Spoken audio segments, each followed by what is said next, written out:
Can you hear that? Yeah, it was all quiet on the Canadian front of this afternoon's Major League Baseball trade deadline. The Jays and Expos staying put, but that doesn't mean changes will not occur. They'll just have to be creative. I was open to people talking to me about some of our players. At the same time, I was open to looking to acquire to improve the club. But at the same time, you know, where we are understanding, it's kind of, you know, we're 6 games out today. You really, you know, if you're going to be a buyer, you really have to be careful how much you're going to give up or how much you're going to mortgage the future as a buyer. One of the things that we've said all along is that we wanted to try to address our needs from the present and also in the future. There was a few calls today, a few options presented itself, but there was nothing that would address both of those things that we wanted to try to accomplish.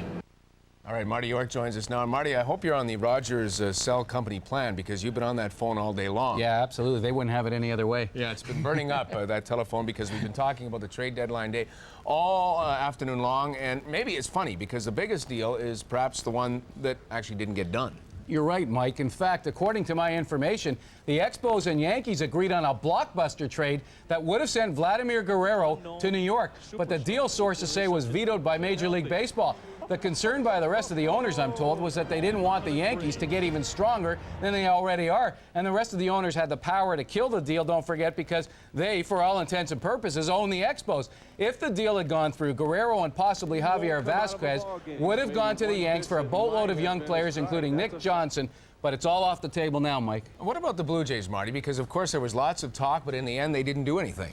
Well, Mike, there's no question that J.P. Ricciardi wanted to unload Kelvin Escobar and/or Corey Lytle, but he wasn't impressed with anything he was being offered. In fact, I understand he was quite frustrated. The Red Sox offered Casey Fossum for Escobar, but Ricciardi thought he could do better. Didn't happen today, but it still might happen before the end of the season. It would just be a matter of getting the players through waivers, and I think that's a strong possibility. All right, as usual, great insight, Marty. We thank you very much for this. Thank you, Mike.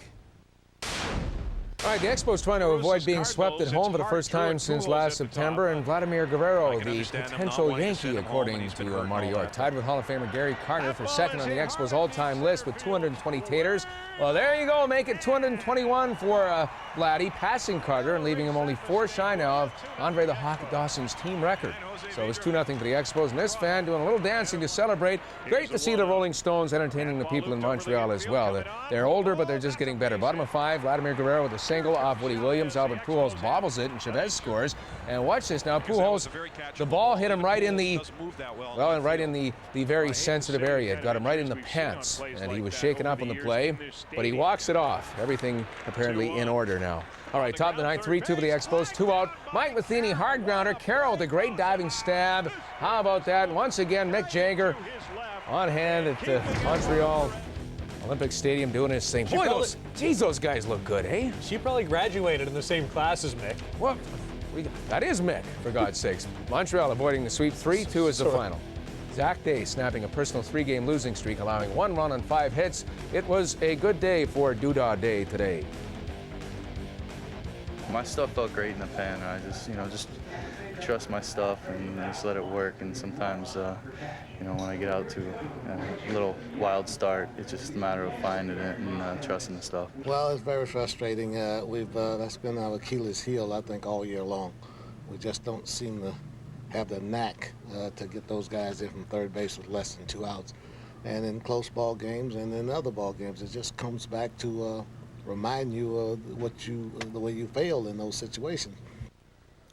Frank's next career will not be on the inspirational speaking tour. He's Alex cranky, Rodriguez, Frankie. always sour, isn't he? A-Rod and the Rangers, by the way, have come to an agreement. He will play shortstop, he will earn his $25 million a year, and he will shut up. A day after saying he was so frustrated with the losing in Arlington, they're on pace for a 4th straight last-place finish. He would accept a trade. A-Rod put a different spin on the situation. I obviously want to stay here for years to come under the right conditions, and we try to win. And obviously, my agreement with Mr. Hicks in the year 2001 was that we were going to try to win together, and I was part of the formula. But if you read the USA article, it basically alludes to, I said in a couple years, if things haven't changed, then we'll sit down and talk. We're still 24 months away. A-Rod not dealt in the lineup tonight against the Red Sox, facing fellow stud Nomar Garciaparra, who's obviously gained some weight. Boy, he's let himself go. Top of one, Garcia-Parra in his regular body, feeding off that fan support. Bloops this one to right field off Colby Lewis, scores Johnny Damon. Garcia-Parra 1 for 4 with that RBI, 1-0 Red Sox. Pedro Martinez, meanwhile, 8-1 record with a 1.19 ERA and 10 career starts against Texas. But look at him get it done, striking out a pair of 300 hitters to retire the first inning in order. Top of 4, David Ortiz leading off the inning, first pitch swinging. 2-0 Red Sox on his 12th of the year. Bottom of 5, 2-1 Red Sox. Runner on for A-Rod. Pedro Martinez gets in swinging. Rodriguez 0 for 3 in the game with a K. Bottom of the 6th, second and third, Shane Spencer in playoff. Martinez scores. Rafael Palmeiro, the Mark Texera, and it's 3-2 Rangers. Spencer with all 3 RBIs for Texas, but Trot Nixon has replied with a solo job. This one's tied up at 3. Martinez looks like he's headed for another no decision. Pedro allowed 3 runs on 6 hits and 6 innings pitched tonight. Kobe Bryant wanted to avoid making his first court appearance next week, but the judge in the sexual assault case says the NBA star has to be there. Bryant wanted only his lawyers to show up on his behalf to avoid what he called a media circus. In the meantime, the judge heard arguments from a number of media organizations today. They want the sealed court documents in the Kobe case released to the public. The judge, though, says it's going to be a while before he makes a decision on that. The public's right to know. Titleist Tiger was back on the PGA Tour today. Woods benching his Nike driver for the manufacturer that helped produce his dream season in 2000. Tiger said it was about confidence, so it was probably a surprise to he and caddy Stevie Williams when he bogeyed the opening hole at the Buick Open, ending the round below his season average in both distance and percentage off the tee. Are you kidding Tiger me? Woods has won 4 tournaments this season, but everybody's talking about the big slump. Yes, 9th hole of the day. Easy putt for par. He ribs out. He would bogey that, but would he recover? On the 6th, Woods, the birdie try. He drains it and finishes at 3 under par. The Tiger moves to 1 under. From Kent, Ohio, and winner of this year's 2003 British Open, please welcome Ben Curtis.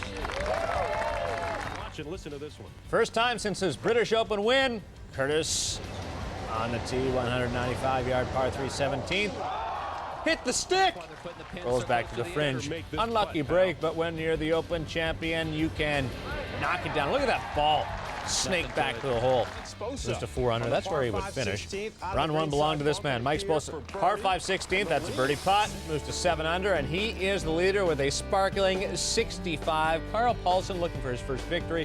Checks in with a 6 under par round. Tiger Woods is 4 strokes back. He birdied 3 of his last 6 holes, but finished the day with 31 putts. Maybe it's not the driver, maybe it's the flat stick. The Women's British Open now, first round. You know her, Annika Sorenstam, the #1 gun, the top money winner this year on the LPGA Tour. Sorenstam on the par 4 14th, 132 yards. Great approach to life and to the great game of golf. Leaves it 2 feet from the pin. She would tap in for a birdie, getting it down to 4 under. Now, how about the Canadian Laurie Kane on the par 5 15th? For the Eagle, she's dressed in white. And she is all right. She's absolutely pumped. Way to go, Laurie. She goes to 3 under, 2 shots back to the lead at that point. The defending British Open champ, Kari Webb, also working the putter. Boy, she's not shy. Very aggressive. Long eagle putt.